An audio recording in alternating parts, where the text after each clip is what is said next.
Supreme কোর্টের রায়ে 26,000-এর চাকরি গেল। উনি যদি যোগ্য কারা সেটাই প্রমাণ করে দেন তবেই তো সব সমস্যা মিটে যায়। কেন এনারা করছেন না, এটাই তো একটা আশ্চর্যের বিষয় আমাদের কাছে। সারা আমাদের কাছে নয়, সারা যারা চাকরি হারিয়েছে, যেমন আমরা 9ই আগস্ট 11টার সময় ফোন কল পেয়ে আমাদের যেমন জীবনটা তছনছ হয়ে গেছিলো, সেই রকম ওদেরও বেলা 11টার সময় এই খবরটা সুপ্রিম কোর্টে আসার পরে ওই 26,000 যারা যোগ্য অযোগ্য বলে, যোগ্য বলবো না, যারা যারা চাকরি হারিয়েছে সবারই একই অবস্থা হয়েছে। আমাদের সঙ্গে তাদের পার্থক্য খুবই কম।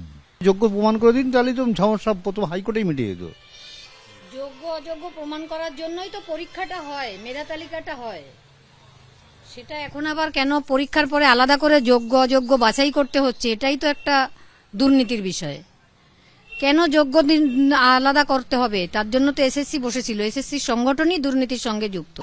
শিক্ষাক্ষেত্রে আমরা যেটা দেখলাম যে আজকে অন্তত যারা শিক্ষক, যারা চাকরি প্রার্থী, যারা চাকরি হারালো, তাদেরকে পুলিশ লাথি মারছে।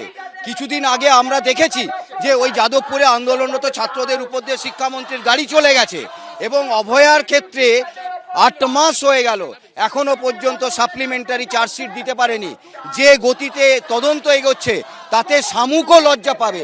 এরকম একটা পরিস্থিতিতে আমরা চাইছি যে প্রত্যক্ষ পরোক্ষভাবে যারা ঘৃণ্য নৃশংস হত্যাকাণ্ডের সঙ্গে জড়িত তারা সবাই এই বিচারের আওতায় আসুক, দ্রুত গতিতে তদন্ত শেষ হোক এবং প্রত্যেকে উপযুক্ত শাস্তি পাক। এটাও যেমন আমাদের দাবি, তেমনই শিক্ষাক্ষেত্রে যে নৈরাজ্যের পরিবেশ তৈরি হয়েছে সেটাও আমাদের দাবি। তদন্তটা ওই সম্মুখ গতিতে চলতে থাকবে, এটা হতে পারে না। তদন্ত তো কোথাও যদি কোনো দুর্নীতির অভিযোগ থাকে তার তদন্ত নিশ্চয়ই হওয়া উচিত। কোথাও আমরা কাউকে কোনো বারণ করিনি। আক্তার আলী সত্যি কথা বলতে সন্দীপ ঘোষ এবং আরজি করে যে ভয়ঙ্কর দুর্নীতি হয়েছে সেই দুর্নীতি জনসমক্ষে এনেছিলেন এবং তার ভিত্তিতেই, তার আবেদনের ভিত্তিতেই কিন্তু এই ওদের বিরুদ্ধে আরজি করের এই যে ভয়ঙ্কর হচ্ছে।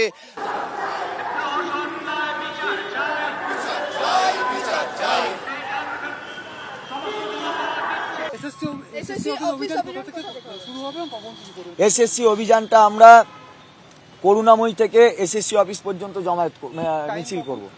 ওখানেও আমরা টাইম 12টা রাখছি, সমান জায়গায় একই টাইম দুটো জায়গাতেই আমরা রাখছি। পুলিশি অনুমতি দেখুন, আমরা এখন আর পুলিশি অনুমতি নিচ্ছি না, পুলিশকে জানাচ্ছি মাত্র। কারণ পুলিশ কোনোদিনই আমাদের কোনো কিছুতে অনুমতি দেননি। আমাদের ওপর এত বড় অবিচার হচ্ছে, তার মানে আমাদেরকে বেআইনিভাবে আমাদের উপর কার্যকলাপ করা হয়েছে। কারণটা কি? কারণ হচ্ছে আমরা যারা আছি সমাজের মানুষ, আমরা ভোট দিয়ে প্রশাসনকে, আমরা ভোট দিয়ে সরকার তৈরি করি। সরকারের কাজ কেন? তারাই আইনসভায়, পার্লামেন্টে বসে, বিধানসভায় বসে আইন তৈরি করে যে ঘুষ নিলে তার শাস্তি হবে, চুরি করলে শাস্তি হবে। অথচ তারাই যদি শাস্তির এই চুরি করার বা ঘুষ নেওয়ার কাজটা করে থাকে, সাধারণ মানুষ তাদের তো প্রবৃত্তিগত দোষ থাকতেই পারে, তারা তো নেবে। এই জন্যই তো সিস্টেম তৈরি করা।